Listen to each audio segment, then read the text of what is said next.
কুষ্টিয়ার খোকসার নিশ্চিন্তপুর সরকারি প্রাথমিক বিদ্যালয় কেন্দ্রে আছেন ইফতেখার উদ্দিন। সরাসরি যাচ্ছি তার কাছে।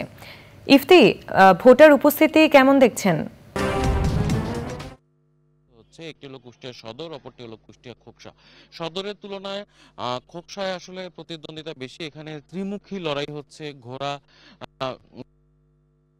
এবং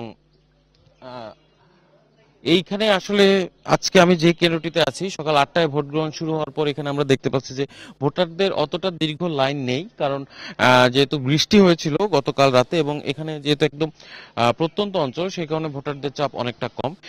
এই উপজেলা নির্বাচনে খোকসায় 50টি কেন্দ্রে আসলে ভোট গ্রহণ অনুষ্ঠিত হচ্ছে। এখানে পুরুষ ভোটারের সংখ্যা কিন্তু নারী ভোটারের চেয়ে একটু বেশি।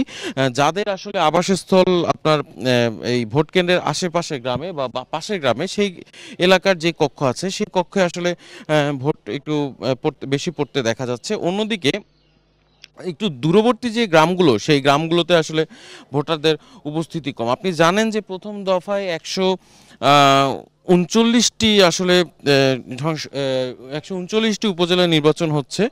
তবে ভোট কেন্দ্রে এখনো পর্যন্ত আমরা যে জিনিসটি দেখেছি, যে ভোট কেন্দ্রের এখন পর্যন্ত সার্বিক পরিস্থিতি ভালো। প্রশাসনকে অনেক তৎপর অবস্থায় দেখা যাচ্ছে। বিশেষ করে আমরা দেখেছি যে স্ট্রাইকিং ফোর্স বিজিবি এবং র্যাবের যে স্ট্রাইকিং ফোর্স, তারা টহল দিচ্ছে এবং প্রত্যন্ত অঞ্চলগুলোতেও আসলে তারা ঠিকমতো আসছে। এছাড়াও যে সতর্ক অবস্থানে আমরা দেখেছি যে পুলিশ, আনসার এবং গ্রাম প্রতিরক্ষা বাহিনীর যে সদস্যরা আছেন, তারা বেশ সতর্ক অবস্থানে আছেন।